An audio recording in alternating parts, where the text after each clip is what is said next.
Jesus, Mary and Joseph. Now it sounds like my refrigerator is about to sling a rod. You know, I love my life. I'm doing what I'm supposed to be doing. But every appliance that dies, I'm talking major appliance, is like a freaking financial catastrophe for me. I just, you know, damn. But, and this has been doing it for a while, but I give it the fawns and it hushes up for a while. Get this.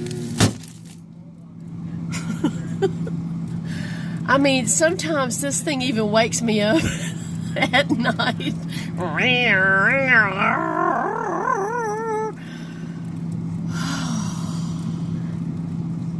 Anyway, I'm still glad to be alive.